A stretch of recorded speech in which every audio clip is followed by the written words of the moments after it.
Bring value, form strategic alliances, always raise capital, don't have lazy money, and listen to your spouse. Just some of the advice you will hear from this episode's guest. Dave Seymour, a retired 16-year veteran of the Boston Fire Service, who launched his real estate career over a decade ago. Dave was also the star of A&E's hit show, Flipping Boston. He is now the CEO of Freedom Venture, a boutique private equity real estate firm. Dave and Joe talk about how Dave went to fighting fires to flipping houses. They both give you some much needed advice when it comes to investing in real estate and what you need to look out for. Plus, how you can always put your retirement money to work. Hello, Dave. Welcome to the show. Let's get rolling by giving us a brief background about yourself for the listeners. Yeah, sure, man. Hi, my name is Dave Seymour. You might recognize me from that. No, that's a different hit TV show.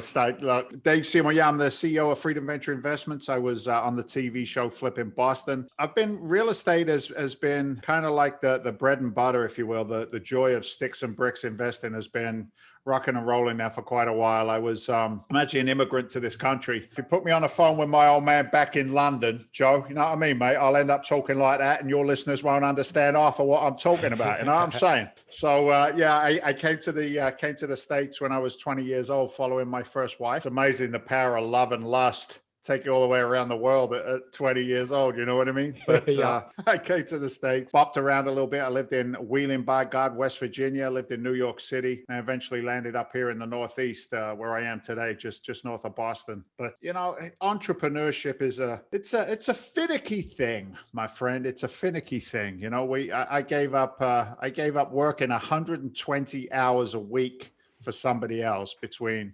I was a firefighter and a paramedic, worked construction on my days off and then part-time at nights because it's not funny. It was freaking painful is what it was. I was a financial donkey, financial illiterate. I didn't come from Yale. Luckily, I didn't come from jail either. Didn't come from Harvard University. I'm definitely a blue collar guy in a white collar world today. But, with that lack of financial intelligence came some serious problems for me. I was spending a lot more than I earned back in those days. Keeping up with the Joneses, got to get a new car, blah, blah, blah, blah, blah, blah, blah, right? It was pretty crappy. And yeah, 120 hours a week, $70,000 in unsecured debt. And in 2007, I was losing my house in a pre-foreclosure scenario and it was going to a short sale. So, I was married with a then 8-year-old son, and it just was a crappy scenario. But anyway, look, the firefighting mentality is when everybody else goes running out, we go running in, right? Yeah. Right. And I kind of look at life that way today.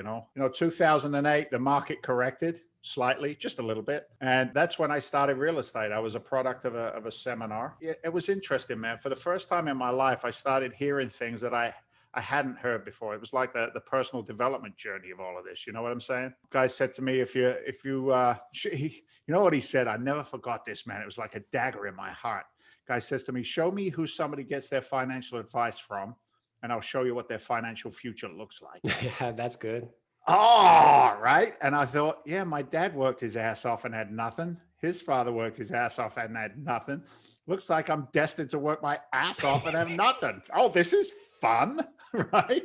He said that, trading time for money is a loser's bet. And I thought to myself, well, that's a little, unappreciative of the working class American. But what the man was saying is that, if somebody else is controlling your financial destiny, what does that look like? 401ks, retirement accounts.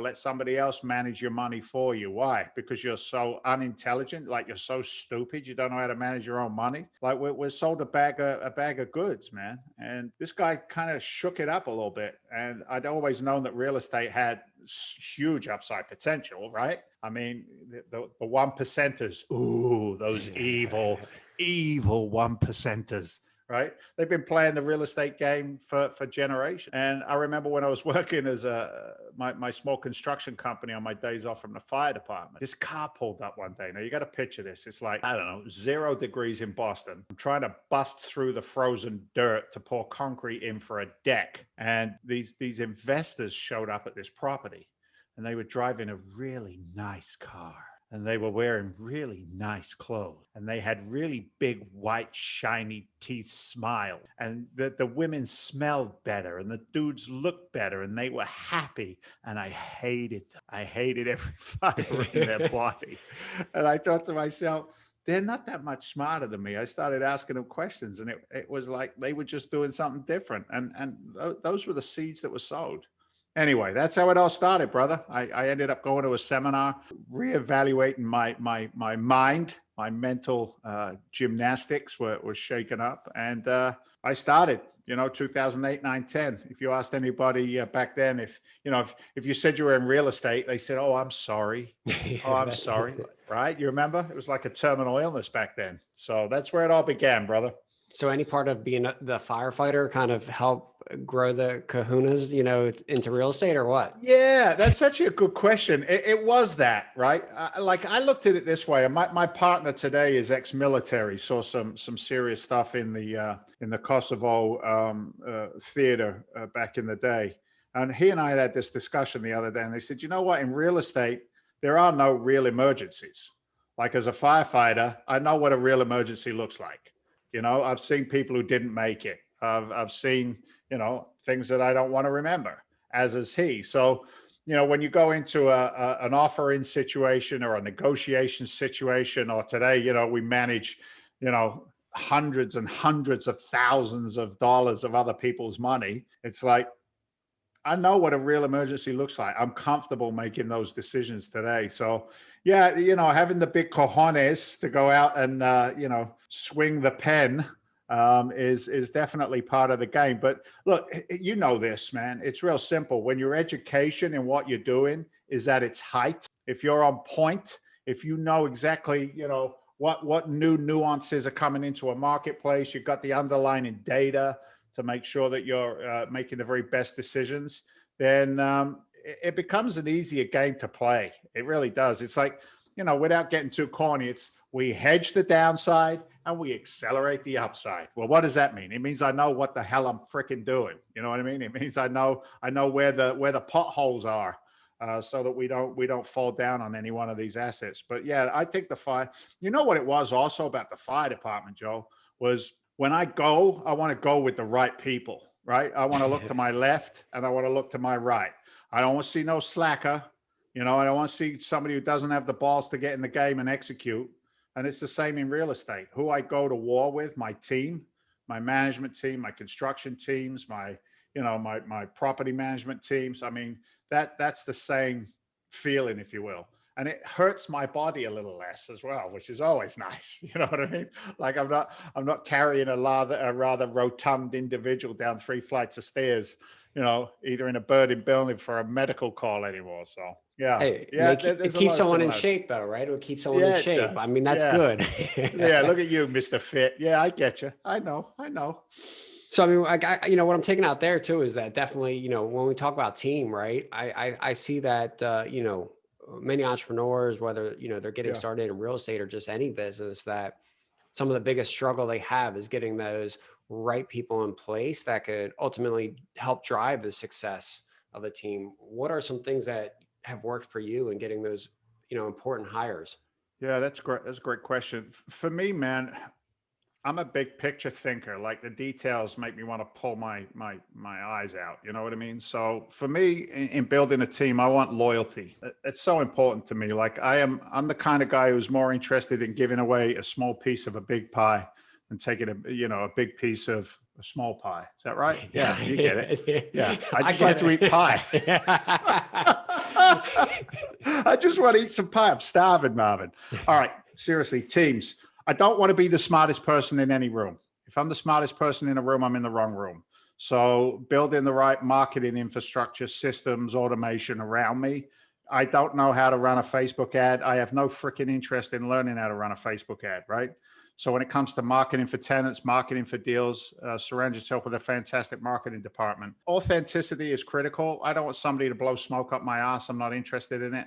I don't want you to tell me how cool I was on a TV show. Don't give a shit. It's not important.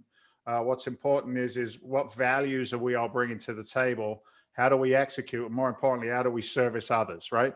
So you got to be aligned, I feel. You haven't got to do anything. Do whatever you want. I ain't your daddy. But it's a really good idea to get yourself aligned with people who have the same values you do, and then skills that you don't have. I think my job as CEO of our company today is really threefold. Number one is to always raise capital, right? You always got to be raising money, period, 24/7.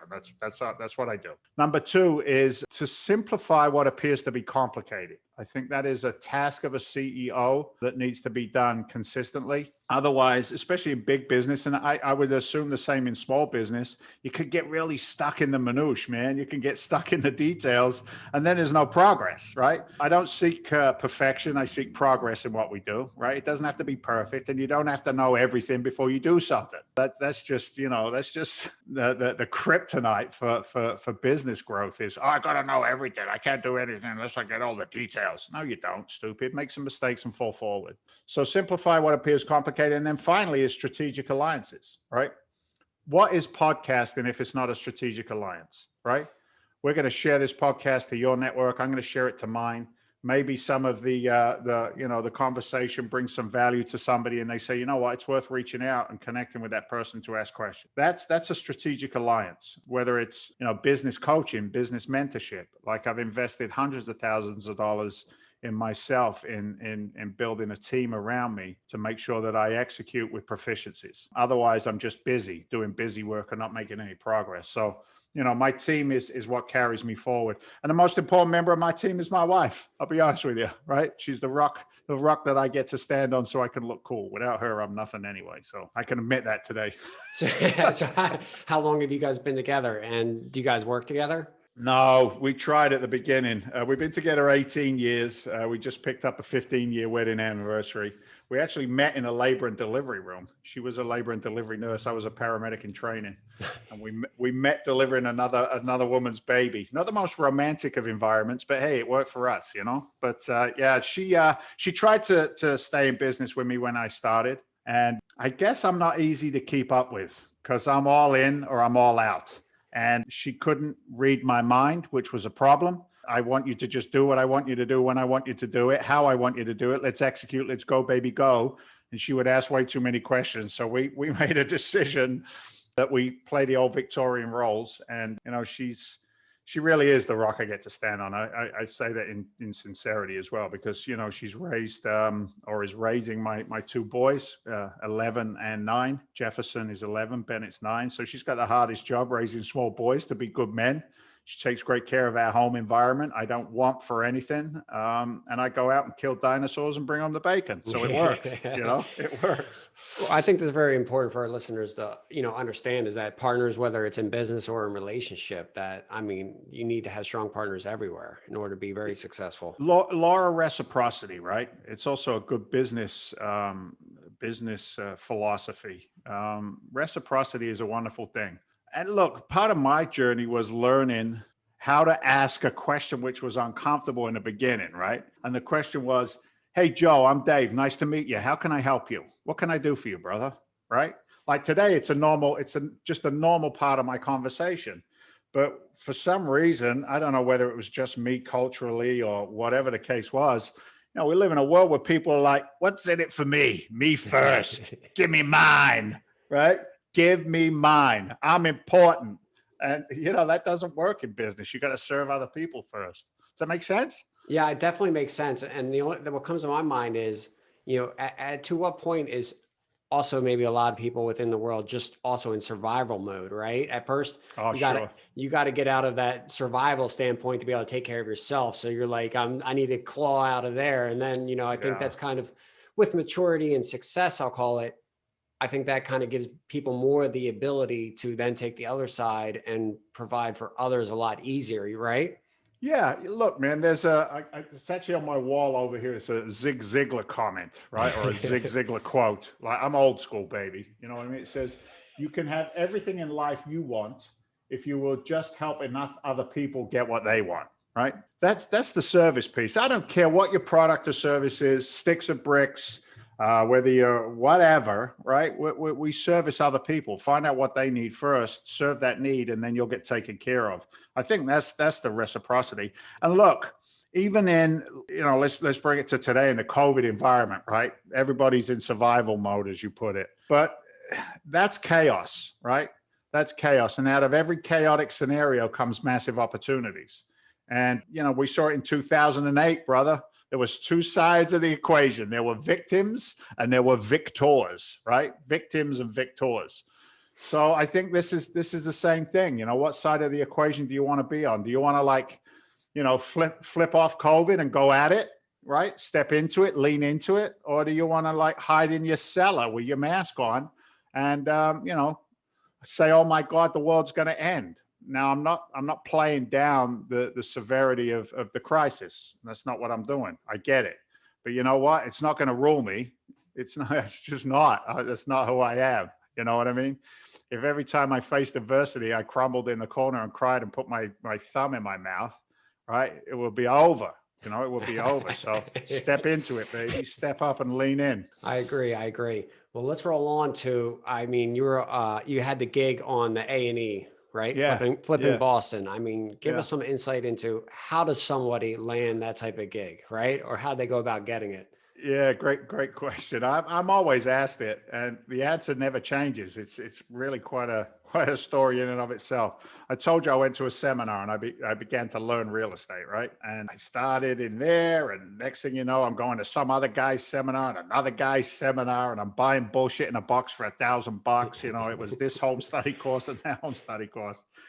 But long story short, there was a guy who was selling websites and, buyer's website, seller's website, money website. So I spent the $5,000 for the websites. And this guy was a firefighter out in Los Angeles. And I was still on the fire department here in the Boston market. And he was terrible on stage, man. He was horrible. He was just unengaging. He wasn't funny. He was trying to be funny. It was painful to watch. Anyway, I go up to him. I go, "Hey, dude," I go, "I'm Dave." I said, "I bought your websites." And he's the big guru guy, right? He's like, "Oh, yeah, yeah." I go, "Yeah." I go, "By the way, your comedy sucks." He goes, "What?" I go, "Your comedy sucks, bro." He's like, "What do you mean?" I said, "Look, man, I did a little stand-up comedy back in London, nothing big. I'm not famous." I said, "But, your timing's all off, this and that." And he goes, "What?"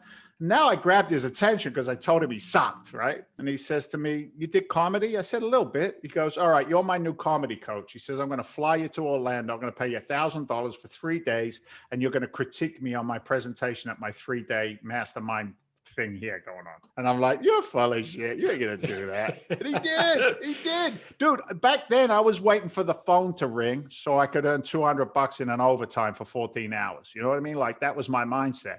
This cat's going to give me $1,000, fly me to Orlando. You all right? I'm like, okay. So that was it. And now I get on the inside now. I'm on the education side. I'm with the gurus. And I'm hanging out with Russell Brunson and Gary Vaynerchuk and all these guys who are big and famous. They were all in this little group back then. And I'm like, who are these guys? Well, they were info marketers. They were the next generation. And it was Russell Brunson sent an email out saying, "Hey, Dave, you're a funny bastard. You should go apply for this TV show." So I sent in an application. It was just online. I loaded it with profanity to make sure that they read it. Name me your company, go fuck yourself LLC is what I put on there. Don't call me, get on a plane, train, automobile, come to Boston. I'm a firefighter. When everybody else runs out, we run in, blah, blah, blah, blah, blah, blah, blah. And that was how it started. They called, I hung up on them, and they came out and they did a little mini sizzle reel, and we got picked up. That's awesome. That is awesome. That's an interesting out of the box type of way to get a job, right? Well, here's what it was. I had known enough from the info marketers that I was around that you got to learn how to make noise. Got to make noise. Everybody wants to be relevant, right? Everybody wants to be relevant. And, bad press attracts attention. Great press attracts attention. Got to get some noise going, Bubba. Get it going. And that's what I did. And they came out. And then we started trying to make a TV show. And what a trip that was. The very first thing I learned was a very special saying. And it's called bending reality, because that's what we do with reality TV. We just bend it a little bit. And we started making shows. And look, the first 4 we did were 100% authentic. Everything that went shitty was real. They really did steal tools from the job site. I really did have pipes burst and all kinds of stuff. But then when we were a hit, we were like the highest rated show ever in the time slot on a Saturday morning for A&E. And with that came, oh, you guys are awesome. Give us 13 more episodes. And I'm like, what? Stop it. 13 episodes. We don't have enough houses coming in. So we turned everything up real fast. And then when you're just trying to do volume for those TV shows, then they get stupid. The numbers are stupid. Let's smear some black paint on the wall and say it's a crack house. That's what some of the other shows did. And we're like, no, I ain't gonna do that. I know what we'll do. We'll put a stripper pole in the corner of the room and we'll call it a stripper house. Stop it. The stripper came in and stripped the house of everything, right? Yeah, right. So, but look, in New England, I mean, our stock is old, brother. We got some old ass houses. I mean, we did one. It was a brick building. It was 1812. It was the oldest all boys school in Newburyport, Massachusetts, and we converted it into 2 high-end condos on the TV show. You can't do that, in 6 weeks, man. That's 8 months, 9 months of TV and filming and stuff going right and stuff going wrong. But look, what TV did for me was it made me an instant expert. Say that again. TV made me an instant expert. Why does everybody have to write a book? Oh, I got a book. Really? Yeah, I'm an expert. Doesn't matter whether, right? I had a TV show. I'm an expert, right? I know idiots who have books and TV shows. They ain't experts. You know what I mean? So how you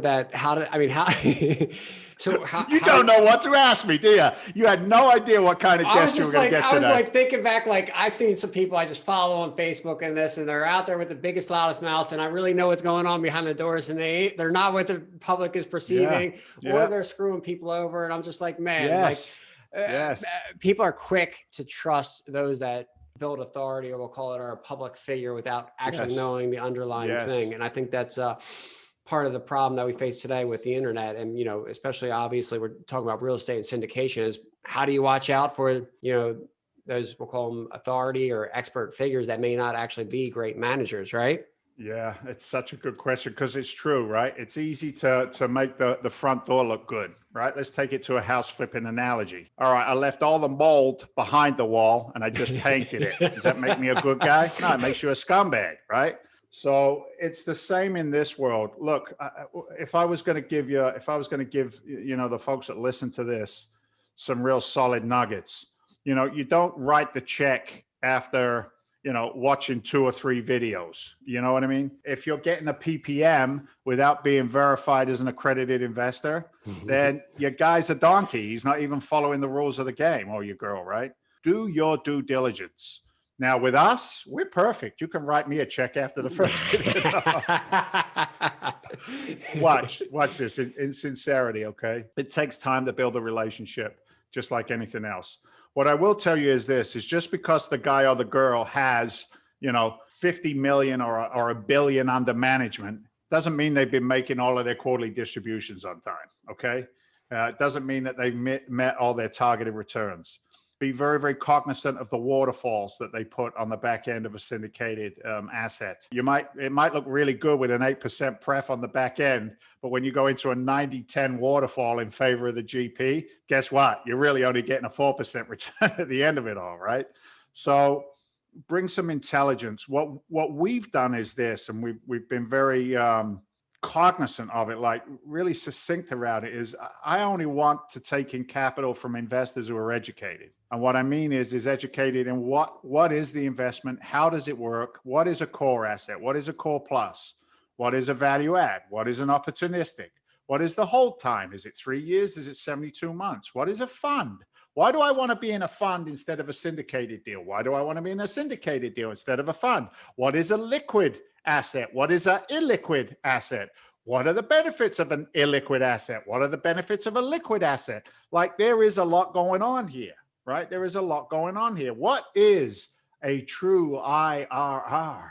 The internal rate of return, the magic shiny number that every GP waves in front of the investor's eyes. Look at the IRR. Don't look over here. Look at the, you know what I mean? get educated, man. So we do a lot of work in educating our investors first to bring them up the gradient. And what it makes for is good bedfellows, as Shakespeare said, right? We're good bedfellows. We have expectations of each other, me, the GP, them, the LP in the investment position. And, we make our distributions. We don't just make them one time, we make them every time on time. I'm going to say something that I can back up. Neither myself nor my partner, in over combined 50 years of real estate experience, have lost one dime of investor capital, nor missed one quarterly distribution in over 50 years. Why? Because I pass on 100 deals to buy one. If we put a deal in front of our investment community, it's a good freaking deal. Its fundamentals are solid. Its analysis is solid. It's been underwritten 10 times. It's been re-underwritten. All the scenarios are played out. So there's a lot of work that goes in to the back end of being an expert. It's not just a TV show, right? It's not, I did a deal in 1972 and I made $20. I know everything there is about real estate. You know what I'm saying, Joe? You know that guy. Or I never lost money on a deal. I feel like that sometimes, I don't know. I feel like if you've been in the game 20, 30 years, you've definitely lost money on a deal. It doesn't mean you lost investors' money because you can make up for it personally. Oh, I lost money, brother. There's always a deal that lost money. Sometimes if anyone goes, Sure. I never lost money on a deal in 20 years. Well, I get red light. They're a liar. And that's why being a wordsmith is important. I've lost money to make sure that my investors made money, right? And that's important. That's the authenticity. I think that's the true expert. I remember when we started the structure that we're in today, we were putting an earnest money down on a deal. It was about 150 grand. It wasn't a lot of money, but my partner, Walter, he called me up and he said, I'm sweating. I go, why are you sweating? He said, I just authorized 150,000 out of the fund for earnest money on a deal. Yeah. I go, why are you sweating? He goes, it's not our money. I go, are you all right, Walter? He goes, I know. It's a great deal, but I'm still sweating. It's the first one. I go, my brother, it's the first of many. And then the commentary from the investors were like, hey, appreciate it, on time, every time. Thank you very much. Good job. Great job. Love the t-shirt you sent us. You know what I mean? Like, you built that community with the investors going forward. So what we are and what every syndicator has to be is to be a steward of capital. You have to be an awesome steward for the capital. Every single dime is treated as if it was my own, right? In doing so, you begin to build momentum in your reputation, aside from, I wrote a book, I was on a TV show, I got a coaching program, all the other shit that's out there. You know what I'm saying? So it takes time to build that reciprocity and relationship with an investor. But once it's there, you probably know this yourself, they're with you for life, right? And then they tell their friends and the friends and the friends. I've got my Walter's got like 3 meetings today on referral basis from one of the guys who came in with us early in our fund structure. So yeah, it's a good time to be in this business, man. I think, or at least my thoughts are, we're trying to get this theory around, a lot of Main Street, we'll call it, investors away from the Wall Street, and from hedge funds and all that, and kind of take control of their own investments. But at the same time, we're also telling them to be able to do due diligence, underwrite deals, and maybe they're not the expert there or have no time. So for a lot of people that are looking to invest with other sponsors out there and are limited at time, or maybe they don't have the time to learn how to underwrite the deal a sponsor puts in front of them, what are some things that they could look at, that may make them more comfortable to get in with a certain person? Yeah, that's a great question, brother. And this is going to sound so big picture and non-specific, but it's the most truthful answer there is. Is it a good story? It has to be a good story. Every deal has to be a good story based on fact. So give you an example. We're closing on 81 doors. This is the story. Now, this is what my investors here to give you a flavor and a feel for that. We're closing on 81 doors. It's 2 complexes, 55 and 26, 55 unit workforce housing, Eustis, Florida, just northeast of Orlando. Then the 26 doors, the other half of the acquisition is in Leesburg, nice little community, also workforce housing. Okay. So now they get to see them. So the 55, CBS construction, cinder block and stucco, hasn't been loved for the past 5 years. The current owner has only been there once, apparently, right? Once in the past 5 years. So with that, it's created a non-community oriented group. Occupancies dropped down to 85%. Rents are about 10% below market value. On the buy side, it's got some really good, attractive financing in place that we can step into on assumptive loan, get a new loan for 1.5, raise 500 in CapEx, do the facility over. It's a core plus plus. It's not a value add, but it's a little bit more than a core plus. Go in there, raise the numbers up, have some tenant challenges. We're going to let those tenants leave because in Florida, there's no moratorium. There's only a 12-month lease enforceability. So we'll go in there. We shoot some beautiful video of it. We put a nice one-page presentation together. We show that to investors. We show them some video from on site. They can now see it. The story makes sense. And our targeted returns are your 6% pref, 10 to 14%. And then you get to participate in the equity on the back end because we're going to reposition it and sell it in 3 years.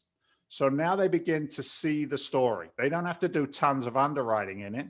But then the next level in is you just show them when we raise the rents up to market value, we increase the amount of money the building makes. You see how simple it is? We increase the money the building makes.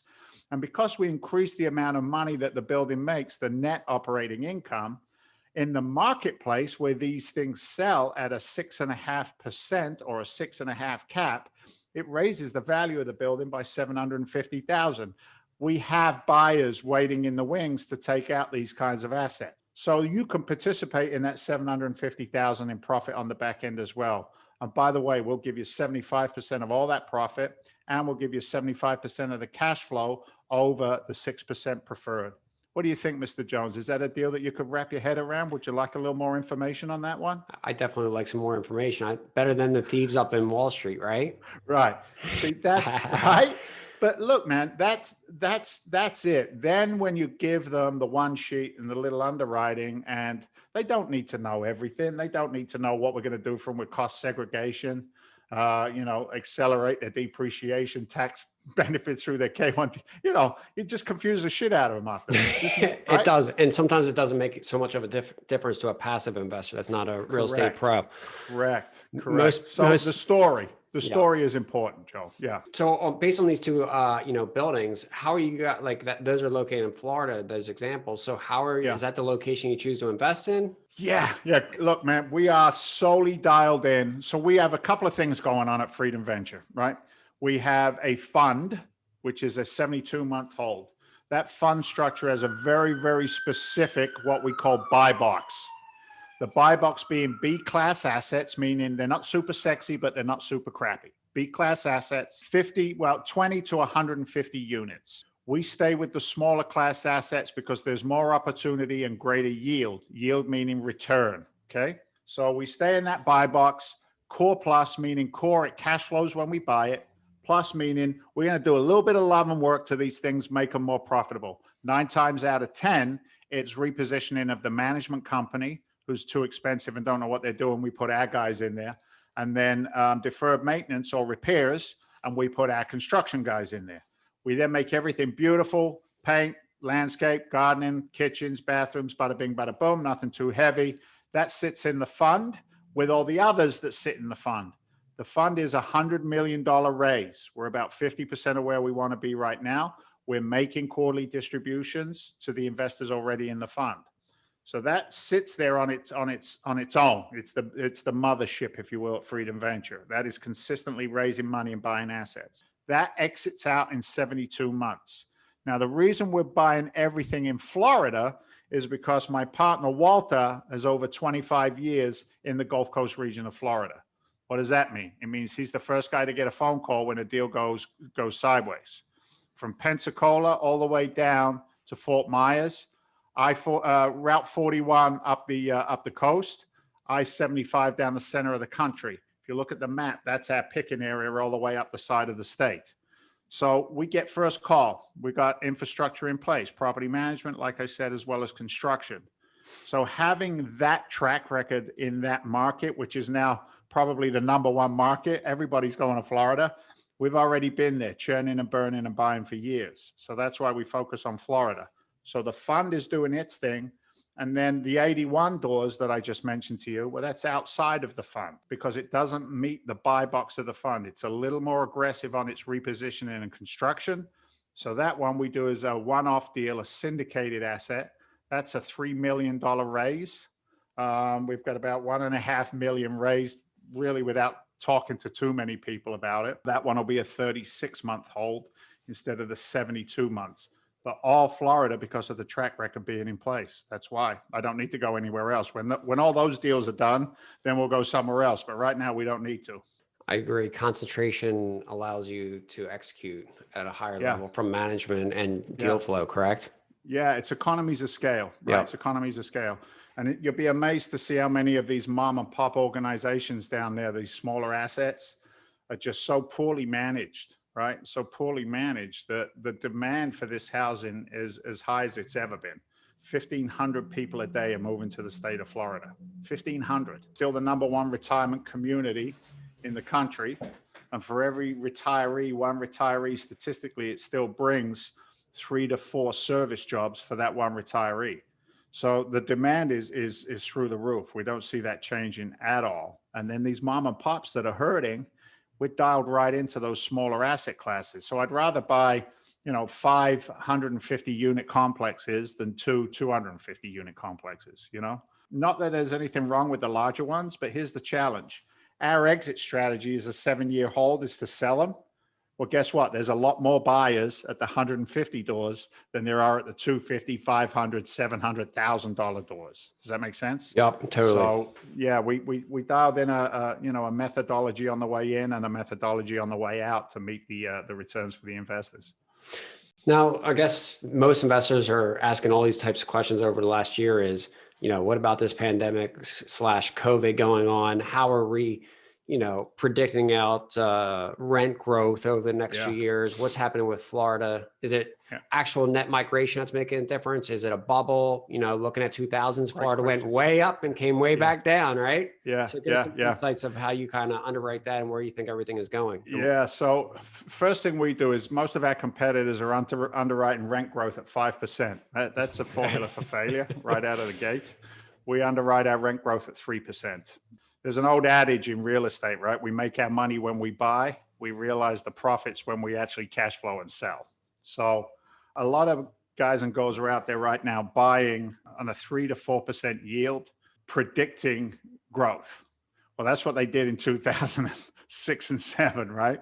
So we absolutely don't do that. So the way that we underwrite is to absorb challenges going forward.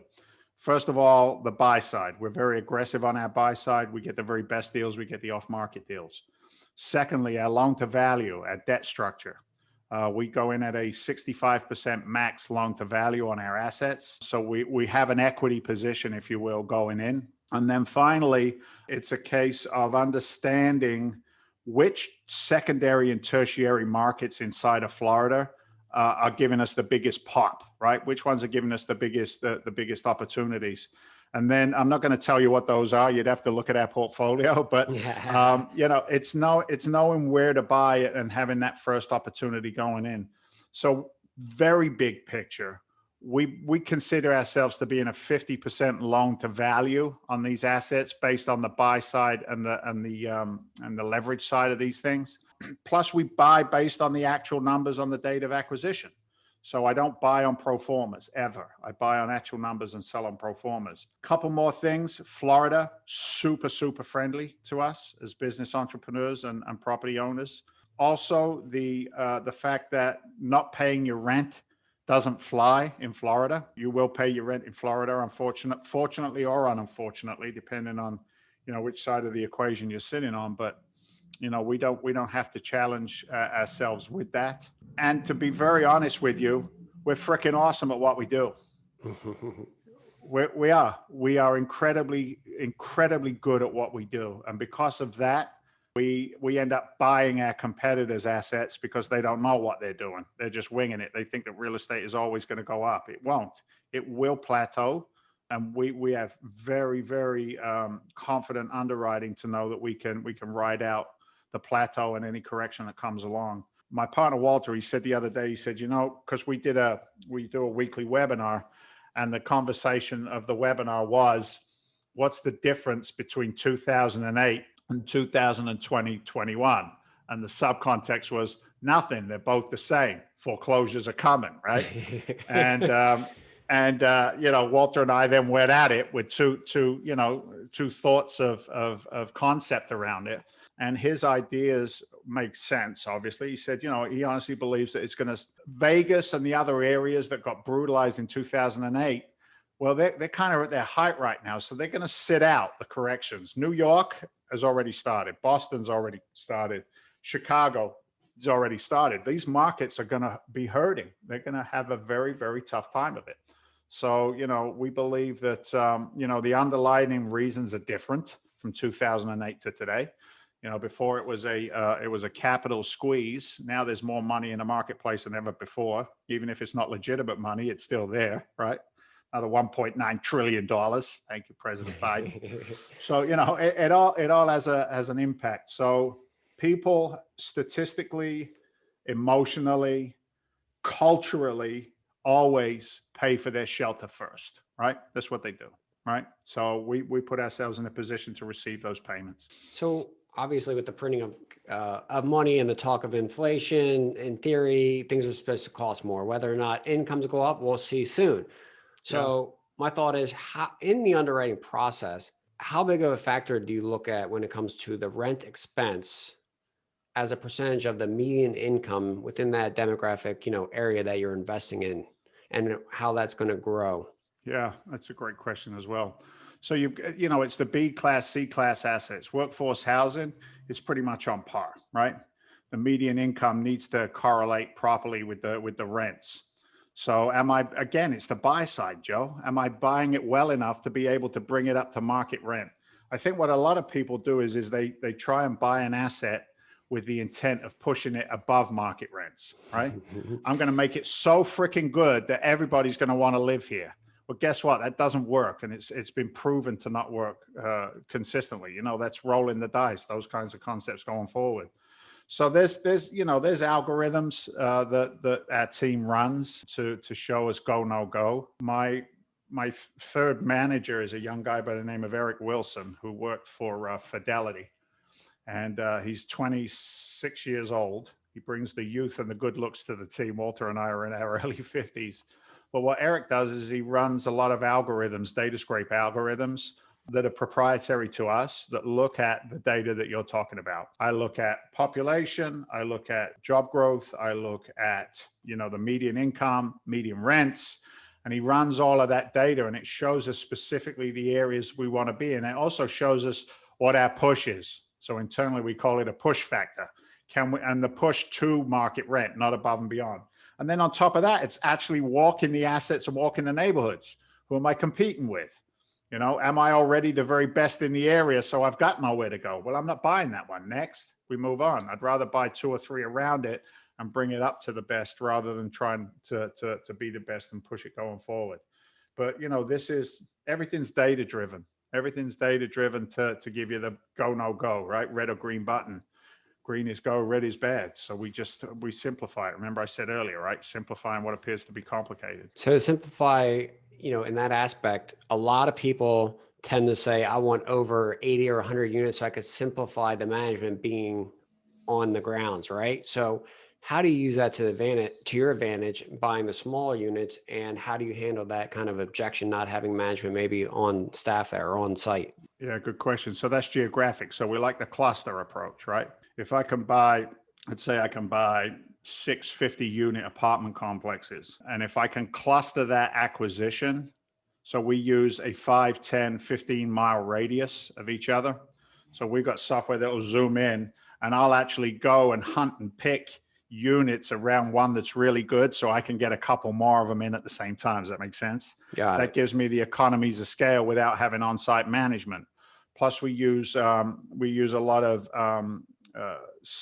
it's management software for the tenant base, so they don't have to have Joe the property manager's office on the corner, where Joe sits there smoking a cigarette with his feet up on the counter, right? We don't need Joe, right? We got software that can do that for us. You know what I'm saying? So that's how we get around that. What other things, I guess, to leave off, for investors investing in these deals, Yeah. some tax advantages, or maybe just using retirement accounts, like, other ways that they can access capital to invest in your deals? What is? Yeah. Yeah. We spend a lot of time talking about what we call lazy money, right? And there is a ton of it out there right now. I always say if your money isn't working at a targeted double-digit return, then it's lazy, right? CDs, savings accounts, retirement accounts.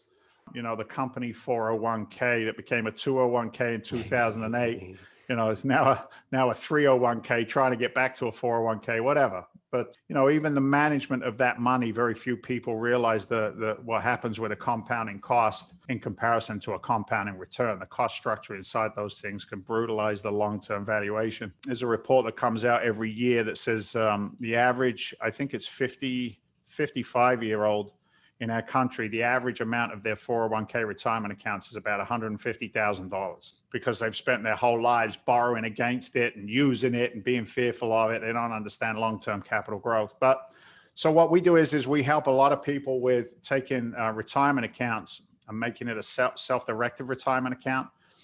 We can do that through what are called solo 401ks for business owners. Or we can do it just a self-directed retirement account, an SDIRA. We work with a company called Horizon Trust that partners with us to service those clients. It's funny, man. I'm that guy who doesn't look at a house as a home. It's just an investment to me. So, which is a bone of contention with my wife, but hey, we'll get there.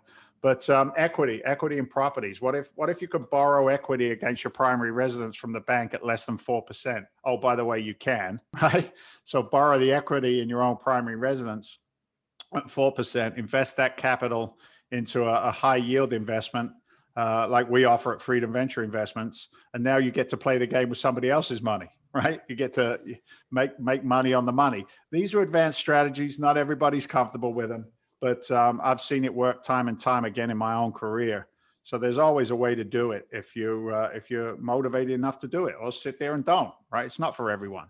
Keep getting what you've been getting, keep doing what you've been doing. You keep getting what you've been getting kind of concepts, So, maybe ask some questions. That's the idea behind that. Well, you also have some kids, right? A few kids? I do. I got a whole bunch of them. No, just three. What advice are you giving them, as they grow up, that you've learned along your way?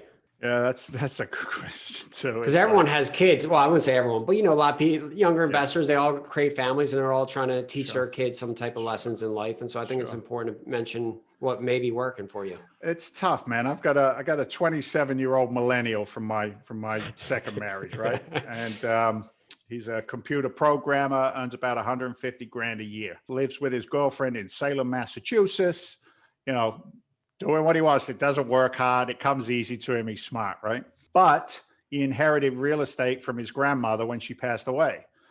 So that piece of real estate, two family property in the Northeast here in Massachusetts, market value $750,000. So the kid lived off of the cash flow of the house from 18 to 21, right? I managed it, but he lived off of the cash flow, right? Now at 21, he says to me, Dad, what grandma's house? He said, that's dead equity. He said, why don't we get a HELOC on that thing? And maybe we could start lending it. So he'd start to learn about leverage, right? He listened enough to the old man to know what was going on.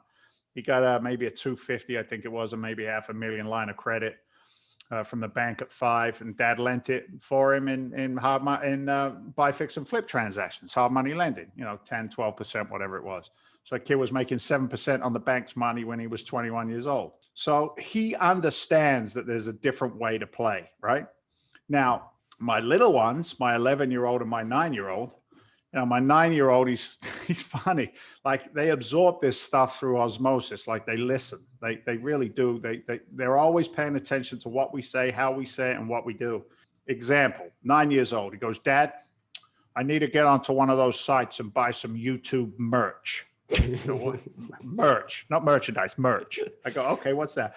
And it's like a dragon symbol. He wants to be his logo. I say, okay. I said, well, what are you going to do with it? He said, well, here's what you're going to do, Dad. I'm going to get some merch. And then on your radio show, we're going to promote my YouTube channel so that I get some more followers. I said, I don't think people are going to follow you. He goes, why? I said, well, you're not recognizable yet. You got to take. And this is what he says to me, Joe. He says, Dad, what are you, crazy?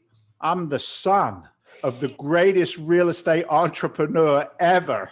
That's what he says, right? Dave Seymour from the TV show Flipping Boston. Now, obviously, I'm his father, right? I got a red cape and red boots and everything. He hasn't realized that I'm just a man yet, right? But your question is, what advice do you give them? The older one, he already got it. Leverage is key. The little guys, they already got it. What do you want to be when you grow up? I want to own a business. That's what they say. I want to be in business. I want to run a business. He even walks around, both of them walk around with their own little business cards that say CEO on them, right? It's that scene out of Facebook there, the Facebook movie when he's got his own card, CEO, bitch. You know what I mean? It's like they don't have the bitch on the bottom, but that's the advice. I don't tell my kids to go work for somebody else. What their journey is going to look like, Joe. I don't know. I got a lot of faith. I talked to my big guy upstairs, and he says you're going in the right direction. Keep doing what you've been doing. So. That's the advice I give them. I don't sit down with words at this age. I let them absorb it and watch and see what's going on. Do you think it's them just being around and watching you? They are absorbing that naturally, right? Yeah. I mean, why are the 1%ers the 1%ers? Because they've been doing the same thing generationally, right? The sad part, happy part, it's not a moral thing. You're always going to need ditch diggers, baby. You're always going to need workers. And if you're happy and content being the worker, be the worker.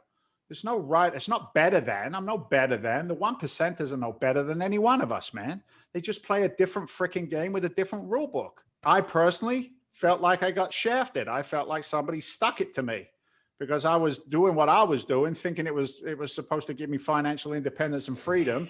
What it did was cost me 2 marriages and nearly my house. So, I felt like I got the crappy end of the stick, So just set a great example for the kids, and like usual, they'll absorb what they want and go with it or not go with it, right? Yeah, they will. They are. They're their own independent little creatures, man. They really are. I tried beating it out of them, but social services showed up and stopped me from doing it. So that's not true. I don't beat my kids.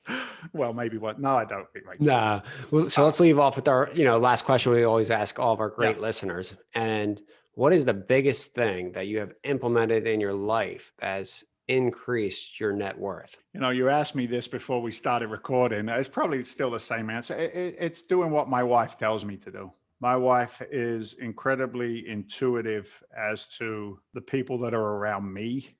She senses sharks in the water. We'll put it that way.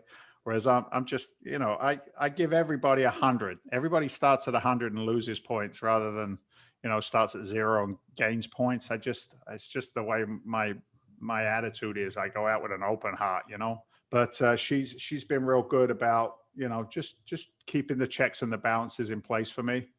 Is that the road that you want to run down that fast? Why don't you just slow up a little bit in that direction, dude, and go this way? And, for that, that's part of the solidity of the love and the marriage that we have is the fact that, she brings to the table the things that I don't have, so she's probably the one, but she does like to spend my money too. So I don't know if that works both ways. Hey, look, as long as the spending is less than the money coming in, I think you're still always in a good position, right? Right.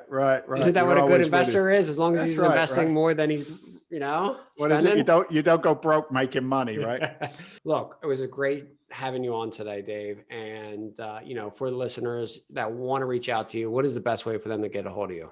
Yeah, a couple of different ways. You can get us at freedomventure.com, www.freedomventure.com. If you go to that site, scroll down the bottom, there's a white paper there that we put together, really good informational piece. Why would or why should alternative investments, commercial real estate be part of a balanced portfolio? So you can go there. Your listeners can also go if they're like buy, fix, and flip, or they want to analyze smaller deals, stuff like that. They can go to daveseymour.club, Dave Seymour, SEYMOUR.club. And on there is a toolbox that they can download and use. It's just analysis sheets that have been in my business for years. Buy, fix, and flip analysis sheets, smaller units up to like maybe 8 doors. cash flowing, construction schedules, and my checklist that I've used for decades now, walking property. So just some free stuff. And if that doesn't float your boat and you just want to get on the old rag and bone telephone, you can call me directly at 781-922-4418. Let's just have a chat, see if there's a fit, see if it makes sense for you and for us. And then we can go from there. So I appreciate you having me on, Joe. This was fun, brother. Thank you. And you enjoy your day. I will, man. Take care. Hey, everyone. Thanks for watching my latest interview. If you like what you saw, please click the subscribe button below to become a member of the Joe Robert community. Be sure to hit the bell to turn on all notifications so you always know when I post a new video. Tell me what you thought about the content in the comments below. I always read them and would love to answer any of your questions.